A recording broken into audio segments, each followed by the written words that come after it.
2014 में होती है किसी व्यक्ति की शादी और 2023 में आकर उसकी हो जाती है शादी के कारण बर्बादी। आखिर क्यों ये बर्बादी हो गई उनकी, मैं उन्हीं के बारे से पता करूंगा। और कहते हैं लोग जो प्यार करने वाले लोग कभी किसी से डरते नहीं है, प्यार अंधा होता है। तो देखिए शादी का जो पवित्र रिश्ता होता है, हस्बैंड और वाइफ का जो पवित्र रिश्ता होता है, वो दुनिया में बहुत ही ज़्यादा अटूट माना जाता है। और वही पवित्र रिश्ता में आकर दरार फैला देती है उसकी पत्नी। और क्या क्या समस्या है उन्हीं के बारे से पता करेंगे, ताकि मैं ज़्यादा कुछ नहीं बोलूँगा। उन्हीं के बारे से पहले बात करने का प्रयास करता हूँ। और उसके बाद अभी मैं हम लोग इस हॉस्पिटल में, आखिर वो हॉस्पिटल में क्यों भर्ती हुए हैं, और उनका कहने का मतलब है कि हॉस्पिटल में जब हमारा इलाज चल रहा था तो 4 दिन तक वो मेरे साथ रही, और 4 दिन के बाद यहाँ से फरार हो जाती है अपने आशिक के साथ। अब वो आशिक कौन है और क्या किसके साथ फरार होती है, वो भी मैं उनसे बात करने का प्रयास करूंगा। उनकी जो तकलीफी है वो भी मैं दिखाने का प्रयास करूंगा। क्या नाम है आपका? वीरेंद्र प्रसाद।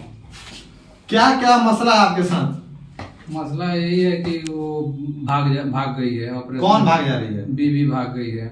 अच्छा, आपकी वाइफ छोड़ के आपको भाग गई है। ऑपरेशन हुआ था 29 तारीख के भाग गई। 26 तारीख का ऑपरेशन हुआ, 29 तारीख के छोड़ के भाग गई है। मैं किस चीज का ऑपरेशन हुआ था आपका? वो छाती का। तो ससुर ने मेरे को बहुत मारे थे। ससुर आपको मार रहे थे? ससुर बहुत मारे थे, क्योंकि वो पैसा हड़पना चाहते थे और जान से मार के पैसा हड़पना चाहते थे। हाँ। देखिए इस दुनिया में कैसे कैसे ससुर हो जा रहे हैं लोग, जो पैसे के लालच में अपने दामाद को नहीं छोड़ रहे हैं। देखिए इनका उस ससुर के कारनामा से देखिए इनका क्या हाल बना हुआ है। ये अपने इलाज करवा रहे हैं इस हॉस्पिटल में, और उसकी वाइफ इनके साथ रहती है, दिलासा दिलाती है कि हम आपके साथ हैं ना।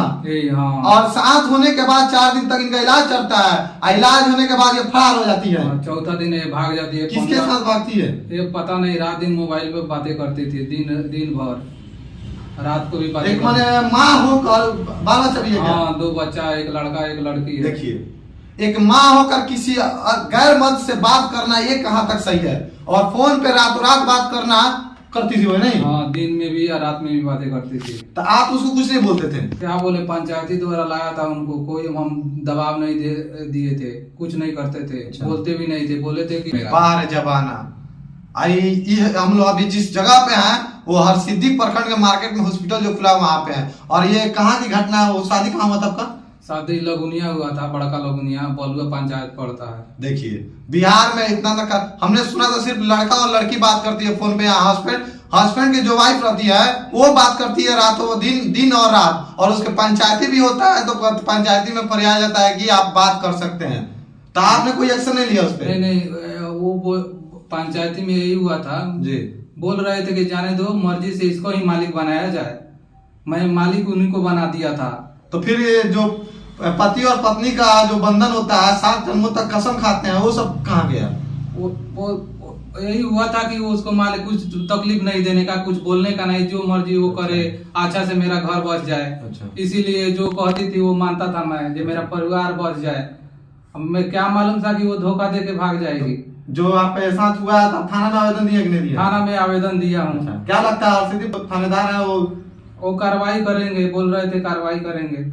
विश्वास है कि नहीं है? विश्वास है, मेरे थाना पर कार्रवाई। देखिए एक गरीब आदमी का जो तकलीफ होता है वो थाने और पंचायती तक ही जाता है, और उनका तकलीफ दूर नहीं होता है। बताइए इस व्यक्ति का क्या कसूर है? उस जो इनकी वाइफ है वो कितना स्मार्ट बनती है अपने आप को, रातों दिन वो किसी और से बात कर रहा है, कमा कर ये खिला रहा है, कमा कर ये दे रहा है, और किसी और पे उड़ाना, गुलछड़ा उड़ाना, ये कहाँ तक सही है? अभी जो हॉस्पिटल में आया उससे क्या क्या समस्या हुआ है?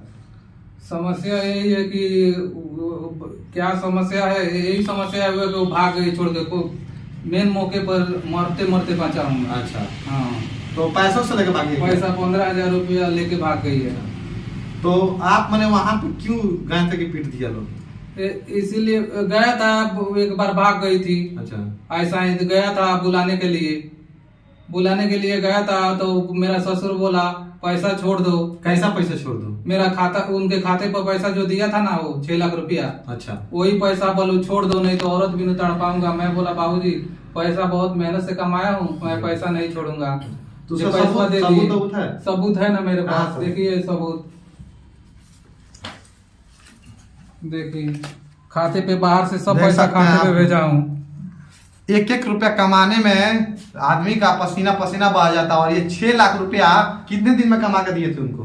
2015 से 2019 तक लास्ट तक दिया हूँ। मतलब 4 साल में आप 6 लाख रुपया कमा के सब दिया हूँ। हम चाहता हूँ जे स्टेटमेंट निकाला जाए उनके खाते से, पूरा सच्चाई सामने आ जाएगी। स्टेटमेंट निकालने से पूरा सच्चाई बाहर आ जाएगी उनका।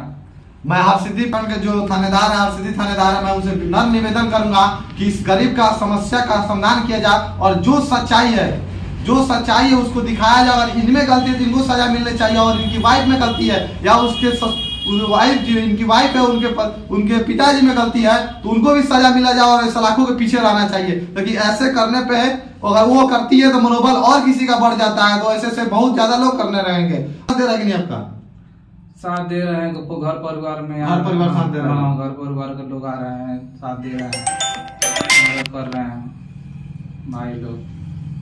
मैं फिर से बता देना चाहता हूँ, प्यार करना बहुत ही ज्यादा मामूली बात हो चुका है। पर यहाँ हस्बैंड वाइफ में जो चक्कर चल रहा है वो किसी के साथ ना हो। और मेरे वीडियो को इतना ज़्यादा शेयर करें ताकि सभी जो हस्बैंड वाइफ हैं वो देखें कि अपने हस्बैंड के साथ और अपने वाइफ के साथ ऐसा ना करें। और अपनी कमेंट बॉक्स में अपना राय बताएं ताकि हम लोग को भी पता चले कि आप लोग क्या सोच रहे हैं इस बिहार के बारे में। फिर मिलेंगे नेक्स्ट खबर में। तब ले जय हिंद, जय बिहार। मैं धीरज कुमार गुप्ता, आप देख रहे हैं बिहारी हुआ।